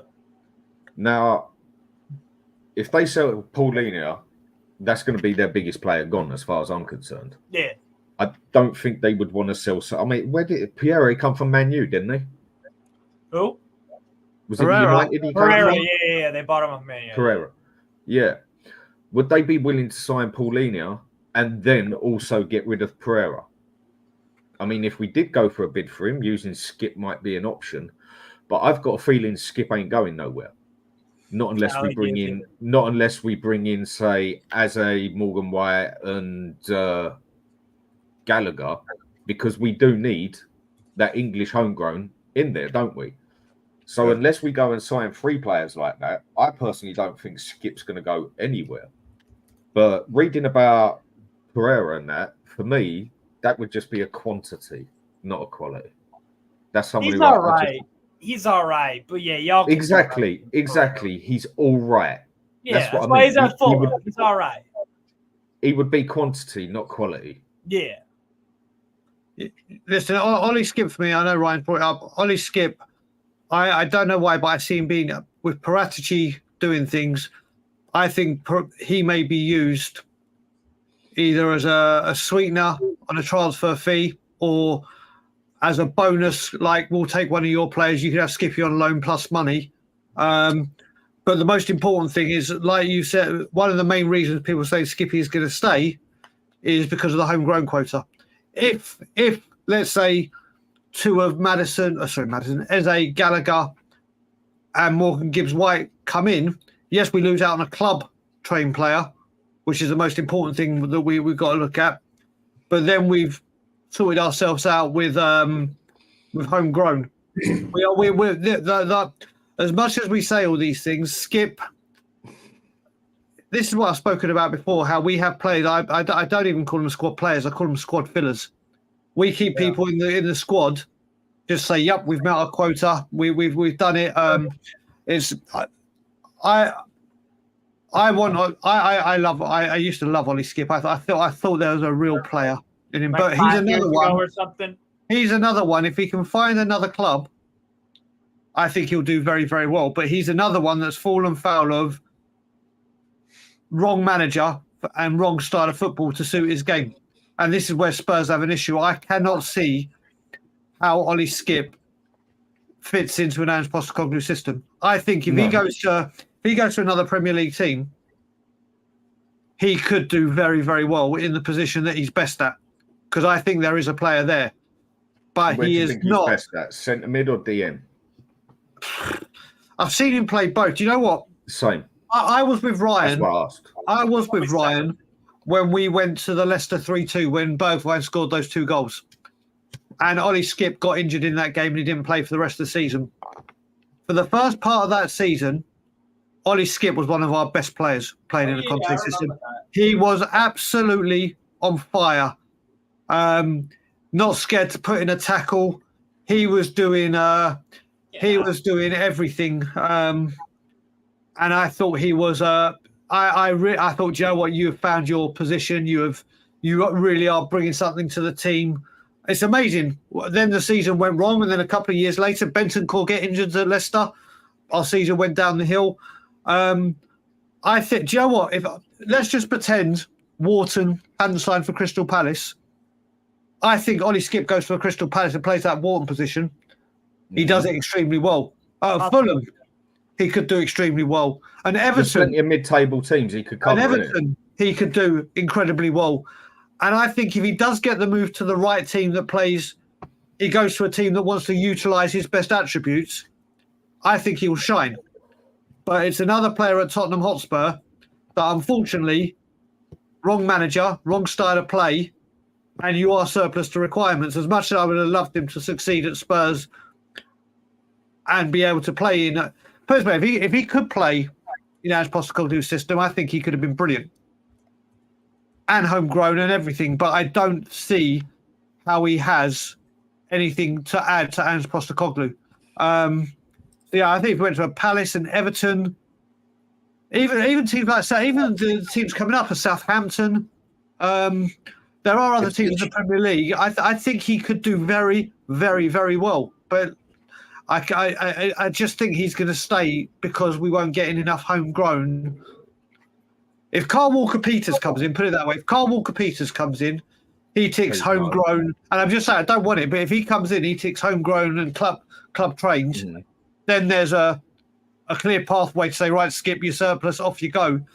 But if we can't get that in, the club trained players is what we've really got to watch out for. And if we don't address that, then I think Skipp stays to be squad filler. That is what I think is going to happen with Skipp, basically. I think unless we do get more homegrown, what were you just saying, at Celtic? Somewhere he'd excel. He'd excel. Well, again, there is my whole point. A mid-table team player can go to Scotland and look like an elite. That is my whole point again. It just makes it right. Some people say I degrade into him, whatever else. No, it's just realistic. Like it or lump it, basically. Yeah. Right, another one that seems to have come up on about 3 different pages I've read. And I know this one. I do follow a bit of the Dutch league. It's more on paper I follow it. But Albert Goodmundsson, the Icelandic striker, Iceland striker. He's more a 10, though. More a 10 than an out-and-out striker, Dan. Well, he'll play. Okay, so Genoa are one of the teams that I was. Sorry, I'll let you finish up, Dan. Go on. No, he's just another player that we're meant to be interested in. I like him. I like him a lot. I like that Genoa team a lot, and I like Alberto Gilardino a lot as a manager. I think he's got the balance of that team very well. You wouldn't have guessed last year when they were playing Juve or Inter Milan or any of the big teams. Like they didn't look like a recently promoted team. They were very, very good to watch last year. A lot of fascinating players. That's where obviously Dragusin came in from, and I was a big fan of when you guys signed him. So look, Genoa is a very interesting team. I like the manager a lot, and Goodmundsson is a really good footballer, bro. A very good footballer. He can drop back. He can play make. He likes to. He's so good with both feet. He'll receive the ball at these crazy positions, and he'll take touches when his back is to goal, or if he reaches out a leg and then nutmegs a guy. Like, he's phenomenal. He's phenomenal, man. He's got a great shot on him. Like, the team football that Genoa play is actually very good. And they can sit back and defend as well. But he's got some unbelievable goals. I didn't follow Goodmundsson's at the heart of all of their phenomenal goals. At the heart of all of them. Because he will, like Brian said, he will play 10 sometimes. Retegi and him will sometimes interchange. That'd be a great signing. I'm a big fan of Goodmundsson. When I watched, I didn't follow the Italian league to heart like I usually do. I mainly watched Inter this year and a few of the big teams. Yeah. That was the only reason I knew about Dragusin when he bossed that game against Inter, and Inter were just all over everyone and also scored the header. That is why I knew about Dragusin even before we went for him as well. He jumped over a few times. Yeah. And that was 2 weeks before we went for him. Yeah. And to me, this one doesn't sound like a bad idea. Or are we starting to look at the cheaper side? I don't know how old the player is. This is good scouting. Because you're right. Like, on the face of it, you could say, oh, it's cheap, it's Levy, it's whatever. But, like, people were saying that about Vicario as well. And me and you, Dan, both were like, this is a good goalkeeper. We don't watch Empoli all the time. We've seen 10 games of him, 15. Maybe I watched 20 or whatever. But, like, we were like, that's a damn good goalkeeper. For that price, why not? You know what I'm saying? So I think with Goodmundsson, that's just good scouting. And I think that's a striker that could pop up out of nowhere. And people are like, oh my God, why didn't we go for him? Oh my God, why did you know what I'm saying? Because But Steve, the problem you got with this is obviously he's now been cleared of everything he was accused of, so the deal will resurface again because obviously he's been cleared of everything. Because he was the one who got accused of he got accused of being a complete wrong un, wasn't it? Yeah. So the thing is, you look at it again. His main position is a 10. It's been one season. It's been one season that he's done. But then again, you're looking at number 10, and we're looking at as a. Oh, you're talking about Sigurdsson, the wrong thing. No. Goodmundsson this season in March, April was the deal was on with Spurs. He got accused of Sigurdsson type things. Okay. But he's been cleared of everything. Right. He's been cleared of everything. It's another number 10. It's But another you know number how 10 it works in the world. position. Even though it's innocent And till proven guilty, people like to say you're guilty till proven innocent. Exactly. And then you look at it, number 10. Do I want Eze or do I want Goodmundsson? I don't care how good Goodmundsson is. I want Eze. Is it more again? Spurs have to look for the homegrown and English players. And one thing I do know is Goodmundsson will be cheaper than Eze. Yeah. Is it a good option if we don't get Eze? Yes, it's a very good option. But obviously, every single Spurs fan, or most Spurs fans, shall I say, that I've seen, want proven quality in the league, has done it more than one season, is English and is Eze. Now, if we scrap Eze and Goodmundsson comes in, yeah, it's like that Steve said, it's very, very good scouting, and we brought a good player in, but there will be uproar that we didn't get Eze. There will be absolute uproar. We seem to get our hearts set on a player very much at Spurs, don't we? And then anything else is just every fan base does, to be fair. Every fan base kind of does that. Like there were Newcastle fans. Bad at Spurs. There were a lot of Newcastle fans like devastated we didn't get James Maddison. Devastated. And I was like, bro, just go find someone else. Like, yeah, I like Maddison too, but like, yeah, it's crazy. But, and Ed M is right as well. Frendrup, another really good player in that team. They've got Malinovsky, who's been good for Ukraine for a while, and in Syria. Like they got an interesting team there. Really interesting team. Jed Spence is getting some minutes here and there. It's an interesting team. Very interesting. I wouldn't be surprised if they got like 7th or 8th place next year. Would not be surprised. But yeah, Goodmundsson for me, I think you could play him. You could. I've seen him play as a striker, but he does play on the field as a 10 sort of thing. But he's very good finisher. Very good finisher. So I would trust him as a 10. He's like a Tony. He's like a Zirkzee. He's like not a Harry Kane, but you know what I mean. False 9 can play as a 10 sort of thing. So I rate Goodmundsson very highly. Very, very high. Could be an interesting signing for us if we do go for it. Yeah. I mean, I do like the idea of having the first, second, third choice. I mean, we all knew our first choice was Raya, but I think I would have gone for Vicario any day of the week. And when we went for him, he was actually the most talked about goalkeeper in Serie A. Yes. And it was only his, shall I say, first and a half season that he actually played in Serie A. Because all his career, he'd played in Serie B and then done half a season and then done his full season. And he was the most talked about goalkeeper in Italy. And I knew about him. And Provedel as well. Those 3. But Vicario. And when Buffon comes on and tells you he thinks he should be the Italian goalkeeper, the man very rarely shows his face. And Buffon is probably one of, if not the greatest goalkeeper there's ever been. Yeah. I mean, there is a choice, but Vicario was definitely one we landed on our feet with. The other one coming in now, and I personally think this one's going to go through 100%. Let's just say 99%, because you can't ever say 100% at Spurs. Yeah. But it looks like Hojbjerg is definitely on his way out, and Fenerbahce aren't willing to pay the price that we want for him, the 15 million, and they're meant to have offered 8 million, and Spurs have said 10 million. So there's that little 2 million in between of them. I can understand this one, why Levy would fight for that extra 2 million, because I do think he is more than an 8 million player, and he's going to be taking such a hit on the other players. He wants to make up that little bit of money, which on Hojbjerg is one I think he can. But if we want him out, then they've actually offered the 8 million from what I read. I personally think we should cut our losses like we have on others and say, well, at least it's 8 million and get it done and get him out. I mean, 8 million for Hojbjerg. What would you say? Sounds about right.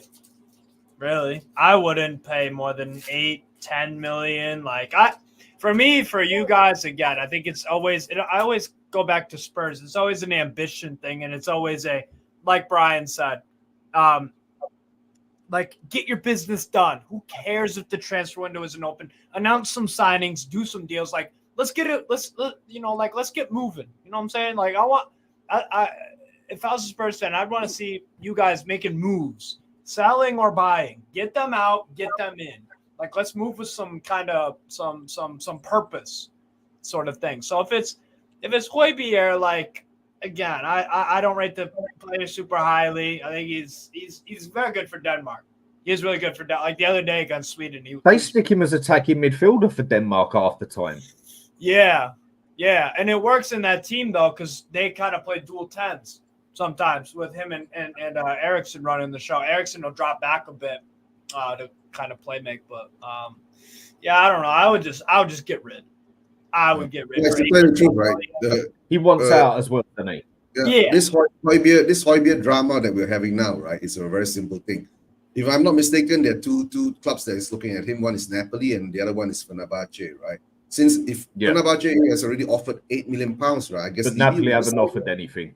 Yeah. So I guess just Levy will be sitting down there, right, waiting whether Napoli and Conte will offer more.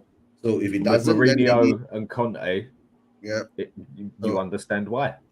Yeah. So there will be a choice there, right? Whether we're just holding out for a bit more money. If Fenerbahce is not coming up with the 10 million, if Napoli comes up with the 10 million, then most probably Levy will say, I want 12 million now. That's what he does, right? So let's see how it goes. Hojbjerg will leave. Right, this summer transfer window is going to be long, and it's going to be silly. How many people are going to get out? How many people are going to bring in? But Hojbjerg should be one of these main targets going up because Ange has already said, right, he wants players to want to play for Spurs and want to be here. And at the moment now, we've seen Hojbjerg since January not wanting to be here, but he's still being played at times because more or less, as a emergency kind of thing, you don't have enough players that you have to use them. But this is the window that we have to get rid of. 12 million pounds. He has to go. Right? It doesn't matter where he goes.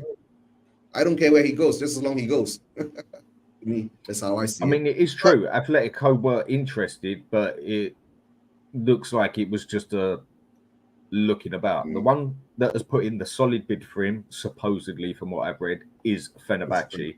And Conte is very keen at getting him back at Napoli, but working out what, where, when, how, because he's only just in there. And he just does come down as a Mourinho Conte player down to the T, doesn't he? And Simeone, mate. And Simeone, apparently, apparently our Atletico Madrid are backing for him now. And if you look at three managers and say they want a midfielder to do the position, I am got Ryan with that as a news. I am gonna. Oh, if he goes to Liverpool, I swear. Look, me and Brian have both agreed to be a Spurs supporter. You've got to be half mentally ill anyway. Yeah, please don't. I think I had to have my brain. I had to have my brain CT scan for other reasons, but I think every Spurs fan should annually get a brain CT scan just to make sure something hasn't gone wrong in your head. But going back to it, listen. The three teams that are heavily linked are the three you mentioned: Atletico, Lazio, Napoli, and Fenerbahce. Pierre-Emile Hojbjerg, that must be like a dream, not just a dream for him with the managers that are after him, the style of football they play. It's like literally, the way I look at it is, I think he'd probably prefer Atletico to be in La Liga. I think Napoli are more likely to have the money to spend. But I personally think he if he has all three, I've got a feeling he might choose Fenerbahce because he loves Jose. Fenerbahce Fenerbahce not winning the league for 10 years is like sacrilege. It's a crime out there. I've got a lot of friends that are Turkish and support Fenerbahce. It's like when AC Milan didn't do it for nearly 10 years, isn't it? Yeah. Mate, it's like Rangers Celtic. It literally, they're the two teams and their rivalry. The league may not be as... Mate, and I've watched... You think Rangers Celtic games can be violent and bad? That has got to be... That has got... This Fenerbahce game. You got people throwing flares and chairs. And No, Steve. I'm talking about the players. It's like there's been a crossover of football and MMA. Yeah, it is absolutely insane. I love watching this. So I think personally, he might favour Fenerbahce because also being part of the team. We all talk about the team, how they'll go down in folklore. The team that finally break our trophy curse. You go to Fenerbahce and stop them winning the league. I can't describe to you how big that is to Fenerbahce fans around the world, and especially in Turkey. I honestly think he'll end up at Fenerbahce because when Jose Mourinho goes in, he probably knows that the budget isn't going to be what he gets at other clubs. But he will say, I want these set players, and I think if he's given a list of, let's say, 3-4 targets that he has to have in, or at least really, really break all the stops for, I think Pierre-Emile Hojbjerg is the very, very top of that list. I don't think he starts either at Atletico Madrid ahead of Paul and those. I don't see him starting there. Bench player, yes. Squad player, sure. They play champs, Copa del Rey, and La Liga. But then again, at Fenerbahce, their problem this year wasn't midfield. The problem was their coach. The coach was screwing around with things too much. So I don't know if he's a guaranteed start because they got Fred and Hojbjerg in a double pivot. You've got Kadioglu on the right back. So then again, because Tadic plays attacking midfielder, I don't know. If it's out of the three clubs, he's most likely to start at Fenerbahce, I'd say, next to Fred. Yeah, and I feel he's also got the aggression in it to do it. He's one of the few players in our team that actually has aggression, like Romero, like Richarlison. He's actually one of the few that actually has the aggression. And Angus, what you've said here, Celtic Rangers, trust me, years ago, it was a lot worse. If you ever get the chance to go back to a game, it's unbelievable, and the atmosphere at another level. I totally agree, mate. But Angus, hang on a sec, Eugene, hang on a sec. I totally agree, but that Celtic Rangers game does not touch Fenerbahce and Galatasaray. Oh yeah. It doesn't even tickle it, mate. And Celtic Rangers one is one of the biggest, and there's still another game which I'd say is more deadly than that, and I would say Lazio and Roma. Oh yeah. But I am not saying it is. No, what I'm saying is right. Rangers fans, right, have been banned from the Celtic Stadium for don't know how many years.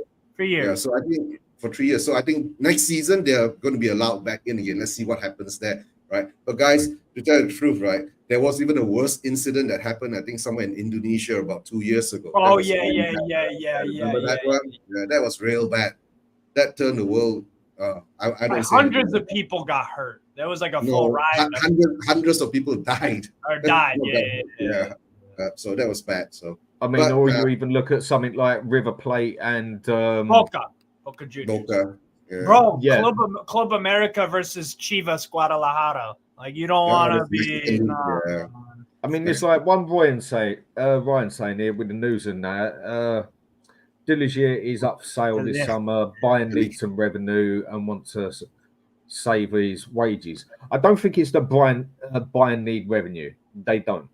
They really don't. They're very. They can support themselves without selling.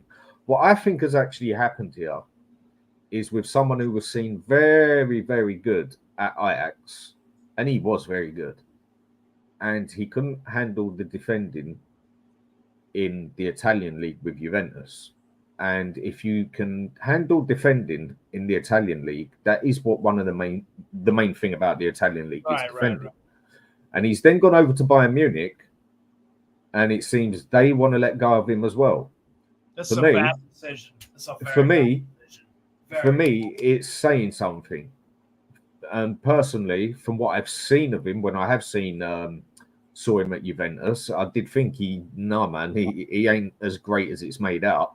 And he's basically been the same for Bayern Munich as well. He hasn't been too great. Tuchel really got people convinced that Matthias de Ligt is terrible. And he's convinced about this is a horrible decision from Bayern München. I'm pissed off. And the fact that we're keeping Eric Dyer and we're No, that's all I'm saying. Well, Dyer that's over pathetic. That's I was pathetic. thinking- And Dyer Upamecano needs to Oh. leave before De Ligt should even be. Yeah, but that's the thing. What we're all missing Oh. here is, like we said before, where certain managers prefer playing with certain players. I think me and Ryan have a guy called Andrew Cooper in our Leave You Out group that is obsessed with De Ligt, and I mean I obsessed. am too. And I mean I would love De Ligt at Spurs, but again, where's he playing? Is he going to come and leave Bayern and go, listen, you're going to leave Bayern where you're not getting enough game time, and you're going to sit on the bench and just be, and we'll fit you in if Van der Ven or someone gets injured. As much as De Ligt is the quality I would love us to sign, Very good. I think he's brilliant. I think he'd be fantastic for us, but he's not going to get. Listen, who are you dropping for him? You got Dragosin, Romero, VDV. You're not. Listen, he's not. This is why Ito makes so much more sense. De Ligt is going to come in wherever he goes and demand first team football. Because he is. Yes. And he should. He should. He's a player of that quality wherever he goes. Listen, Eric Dyer, as much as we. Juventus, mate, he was not good. No, he's Not not. good But at all. But at the same time, I think it's the wrong style of football, Dan. Who's been good for you? Sorry, Brian. Listen. Real quick. Who's been good for Juventus the past 4 years under Allegri? Who? The one, what's his name? The Brazilian one they got in. Bremer. Bremer. I think he's been good. One Is that the play- Brazilian all right, one cool. they play Who else? centre back? They haven't had the best defence that they usually do have. But if you're a good defender, you fit into the Italian style. And for me, at Juventus, he was absolutely shocking. Allegri has made a lot of defenders and a lot of players look shocking. Like Rabiot has been one of their best midfielders, and that's not saying much. Like Kostic has been one of their better attackers, supposedly, according to Allegri and his media goons and Sky Sports Italia and stuff like. Bro, I'm not. I with De Ligt at Juventus, it wasn't the right move for me. That's why I don't think he looked that. I was quite surprised at the move myself. Right, because it didn't fit. Allegri doesn't like that kind of defender. He likes Bremer. Bremer's tough as nails, but he's not like a football. He likes Federico. He likes Federico Gatti. Gatti has no footballing ability. A center back, decent, but he doesn't like these ball playing center backs like De Ligt, where he has a little. Bro, I don't. For me, with De Ligt at Juventus, it wasn't the right move from the start. It wasn't the right move from the start. And you're right, he didn't play well because he didn't fit Juve under Allegri. So I don't take that away from him personally. But then you've seen quite a few players from that brilliant Ajax team that we managed to just by absolute luck beat go a few places and haven't really made it. I mean, Van de Beek screwed his career by going to Man United because apparently Ole never wanted him. So that was a terrible move. Tadic stayed there for a while and still produced, but the Ajax have obviously declined a lot over the years. I mean, you've got Ziyech, who was okay at Chelsea. He was okay, but I didn't ever think that it was like, It was nothing special. He was good for Ajax in that run, but like that was all it kind of, even in the Eredivisie, he was like, yeah, he's good, but like kind of his level. Did well for Chelsea for a little bit, but yeah, you're right. From that Ajax team, and I think it's because some of those players just made wrong moves. I just think some of them, like the Van de Beek one from the start, I was like, why? Where's Van de Beek now? Remember when Ole played a 3 in the midfield of Herrera, Matic, Pogba? That was perfect. And then all of a sudden he decided to change it and play McTominay. And then he played Van de Beek next to McTominay in a double pivot. All that's going to do is fail, bro. And then you have Bruno Fernandes. Like, that's a fucking horrible midfielder. So again, Yeah, kind but of with your opinion there, bad moves. with your opinion there, which is true, is my opinion with Ange. That is why I don't think Ange is ever going to do anything really for Spurs unless it's a trophy, unless he adapts. That you can't leave it with just two centre backs and then go and stick them on the bloody halfway line anyway. This is why, unless he adapts, I don't see Ange succeeding, because the Premiership is too good for him, for his Celtic style, for his Australian or Japanese style. This is where I want my manager to adapt when you start going into all those talks. Right. Another player that I come across, and this one I've read on quite a few now, it looks like the Celso is pretty much, it's going to happen, but the question is with who? And Atletico Madrid are meant to be very serious on him now, and obviously Betis want him as well. But Atletico Madrid are the ones who can offer the most money, even though money-wise they ain't too great either, like pretty much every other team in Spain except for Real Madrid, but not the powerhouse that they were, same as Barcelona, who are, 1.6 billion in debt and shouldn't even be allowed to play are actually better football off financially than Barca. Yeah, they're not like that. Yeah. Now, Barcelona, they're probably, if you want to go by in debt, they are probably the worst team in the world. Yeah, they're up there, and it's getting worse and worse. Nobody else has a worse debt than Barcelona. Not that I can think of. Yeah, it's bad. Really, they shouldn't even be playing football. It's bad. But yeah. I don't know. The Atletico one I find weird for Lo Celso, because I think he's a bit too delicate for Atletico Madrid, where they're so defensively minded, and you have to be strong in that midfield there. They need a Joelinton. They need a Joelinton, ironically. Or Bruno Guimaraes. Guimaraes has that toughness to him. I just think the Celso at Atletico Madrid is a weird one. Real Betis I can understand, but I just think he's a bit of a weird one for players they have had. And the offer they're meant to be willing to make for him is 12 mil. So all he would be is a squad player, really. You're not buying, if you're Atletico Madrid under Simeone, you're not buying a player for 12 million unless he's a super young player like a Vermeeren, who they bought from Antwerp. Obviously, that's a kid with some potential. Lo Celso's how old? 27, 28, Lo Celso? How old is he? He's got to be about 28, I'd say. Yeah, that's pretty good. He is 28, yeah. So you're buying him to be a squad player for Atleti. And again, it's like, I don't really, you're right, Dan. I don't really, you have to have that physical toughness to you. If you're Atletico Madrid with Simeone, yes, you do. Yeah, you got to have some physical edge. So you got to have some grit. And you're right. Lo Celso would be like a good Betis, Villarreal, maybe a Sociedad for some depth. But like Atletico Madrid, that's a bit of a weird one. I guess for 12 million, it's like whatever. He can bring you something different, but it's also the injuries. Again, 12 million. Is it a deal we take, Brian? So yeah, I'll say this last because I promised to be on Ben's show, so I'm gonna have to leave after this one. I'm done in 5 minutes. When it comes to the Celso, you and me have spoken about this, Dan, before. I think he's a very, very good player. I think he's a really good player. He's gifted. He does it for Argentina. We've just got to the part where we cannot rely on him. We can't. Even if he gets 2 or 3 games under his belt, he picks up a niggling injury or something happens on the training pitch, and as much as I think he can be a very good, put it this way, if he had a good injury, if he wasn't so injury prone, it'd be a very good player. I'd love him to stay. Yeah, I think it would save us having to go out and spending millions on a certain player or a certain player to compete with. I think he could be magnificent for Spurs. Yeah. But we can't rely on him. And if you can't rely on a player, then you need to get him gone. So I think even if we got 10, 15 mil for him, take it. It's whether he wants to go. Does he want to stay in England? Does he want to go to Spain? Does Spain have the money? So I'm going to leave on that note. But Dan, always a pleasure. Steve, always good to see you. Okay. Eugene. Brian, where do we find you? Brother. Well, you find me on the Kaufman's channel very, very shortly. There'll be an evening brews at the normal time, 6 to 7 UK time. And there might just be an extra evening brews this evening.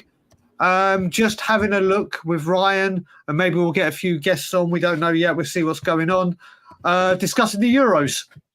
and just having a look through the group stages and just having a bit of fun. Biggest flop, biggest overachiever, best player at the top, blah, blah, blah. So there will be a second evening brews, but it won't be Tottenham talk at all. It won't be Premier League talk at all. It will be Euro talk. And knowing our luck, we say we're not going to talk Spurs, and then something will break, and then it will become everything about Spurs. So we'll see. But you'll find me on Tottenham on Tour twice today, and very shortly on Ben's channel. Everyone, most importantly, have a like and follow of these three guys.